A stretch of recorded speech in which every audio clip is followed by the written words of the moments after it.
সন্ধেবেলা চটপটা কিছু খেতে ইচ্ছে করছে, তাহলে চটজলদি বানিয়ে নেন এই রেসিপিটি। হ্যালো ফ্রেন্ডস, আমার ডেলি রান্নার চ্যানেলে সকলকে আরও একবার স্বাগত। আজকে আমি আপনাদের জন্য সেদ্ধ মটর এবং ছোলার একটা রেসিপি নিয়ে চলে এসেছি। এর জন্য আমি নিয়েছি এখানে ছোলা এবং মটর। আগেই ভিজিয়ে রেখেছিলাম, করব বলে করা হচ্ছিল না। আমি ফ্রিজে রেখে দিয়েছিলাম 2-3 দিন। এখানে কিছুটা ছোলার মধ্যে অঙ্কুরও বেরিয়ে গেছে। এই ছোলা এবং মটরগুলো আমি এখন প্রেসার কুকারে সিদ্ধ করে নেব। প্রেসার কুকারে দিয়ে দিলাম। এবার পরিমাণ মতো জল দিয়ে তার সাথে দিয়ে দেব একটু নুন, তারপর সিটিতে বসিয়ে দেব। এই রেসিপিটি একদম কম সময়ে কম উপকরণে তৈরি হয়ে যায়। সন্ধ্যার জলখাবারে যে কোনো সময় আপনারা এটি বানিয়ে নিতে পারেন। এবার আমি প্রেসার কুকারটা ওভেনের মধ্যে বসিয়ে দিলাম। এই ফাঁকে আমি যে বাকি উপকরণগুলো সেগুলো রেডি করে নিচ্ছি। ওভেনে বসিয়ে দিলাম কড়াইতে দিয়ে দিলাম পরিমাণ মতো সাদা তেল। এবার এতে আমি বেশ কিছু পাঁপড় ভেজে নেব। এখানে আমি 2-3 রকমের পাঁপড় ভেজে নেব। নিয়েছি গোল গোল যে পাঁপড়গুলো হয় পাতলা সেইগুলো। এগুলো কয়েকটা ভাজার পর তারপরও আমি আরও ভেজে নেব যে রিং পাঁপড় হয়, ফিঙ্গার পাঁপড় হয়, ওইগুলো ভেজে নেব। আপনারা চাইলে সব ধরনের পাঁপড় দিতেও পারেন, আবার না চাইলে যে কোনো এক ধরনের পাঁপড় দিয়েও এই রেসিপিটা করতে পারেন। সম্পূর্ণ যার যার ইচ্ছে অনুযায়ী দেওয়া যেতে পারে। এখানে আমি সব রকমের পাঁপড়ই ব্যবহার করেছি, কারণ আমার ঘরে সব রকমের পাঁপড় দিলেই খেতে পছন্দ করে। এবার গোল পাতলা পাঁপড়গুলো ভাজা শেষ। এবার আমি কিছুটা ফিঙ্গার পাঁপড় ভেজে নেব। দিয়ে দিচ্ছি কিছুটা ফিঙ্গার পাঁপড়। এই ফিঙ্গার পাঁপড়গুলো ভালোভাবে ভেজে নেব। সন্ধ্যের টিফিনে যে কোনো সময় আপনারা এই রেসিপিটি বানিয়ে খেয়ে দেখতে পারেন।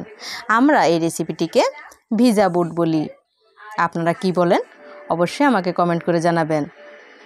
আমাদের এখানে আবার অনেকে এটাকে লাড়ানি বলে। যেহেতু একটা কোটার মধ্যে যারা বিক্রি করে তারা নিয়ে সব মশলা নিয়ে একবারে বাড়ি দিয়ে নেড়ে বিক্রি করে, সেই জন্য এটাকে লাড়ানিও বলে। আমাদের এখানে মেলা পার্বণে গেলে আপনারা এই রেসিপিটি অবশ্যই পাবেন। খুবই জনপ্রিয় একটি রেসিপি। আমরা গ্রামের মানুষ, সব সময় আমাদের বাইরে বেরোনো হয় না। সেই জন্য যা কিছু খেতে ইচ্ছে হয় বেশিরভাগ জিনিস আমাদের ঘরে বানিয়ে খেতে হয়। এর জন্য নিয়েছি পরিমাণ মতো সব কিছু। দেখতে পাচ্ছেন এখানে পেঁয়াজ কুচি, গাজর কুচি, আদা কাঁচা লঙ্কা কুচি, চিনেবাদাম ভাজা এবং চিড়ে ভাজা। আর এখানে একটা বাটিতে এবার আমি সব মিক্সিং করে নিব।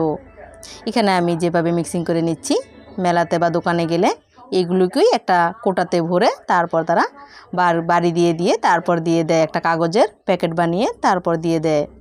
এখানে আমি সবগুলো দিয়ে দিলাম একে একে। বুট, চনা বুট, মটর, পাঁপড়, চিড়ে ভাজা, চিনেবাদাম, আদা কাঁচা লঙ্কা, পেঁয়াজ, গাজর সবগুলো একেবারে দিয়ে তারপর ভালোভাবে মেখে নিচ্ছি।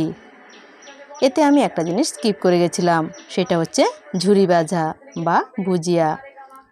আমি পরে অবশ্য মনে হওয়াতে আমরা মেখে খেয়েছিলাম, কিন্তু এটা তোলা হয়নি।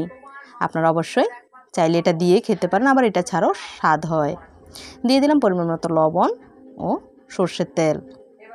ঘরে লেবু ছিল না, লেবু থাকলে লেবু দেওয়া যেত, শসা থাকলে শসা দেওয়া যেত। এগুলো ছিল না, তাই আমি ঘরে যা যা ছিল সব কিছু দিয়েই বানিয়ে নিয়েছি। একটা উপকরণ থাকবে না বলে বানাবো না, এটা আমার দ্বারা হবে না। ওই একটা উপকরণ ছাড়াই আমি বানিয়ে নেব, এটাই আমার স্বভাব। এবার সব কিছু একসাথে মাখা হয়ে গেছে। মেয়ের প্লেট রেডি। এখানে 2টো পাঁপড় রেখে দিয়েছি ও খাবে বলে। এবার মেয়ের জন্য প্লেটে বেড়ে নিচ্ছি। কেমন হয়েছে রেসিপিটি অবশ্যই আমাকে কমেন্ট করে জানাবেন।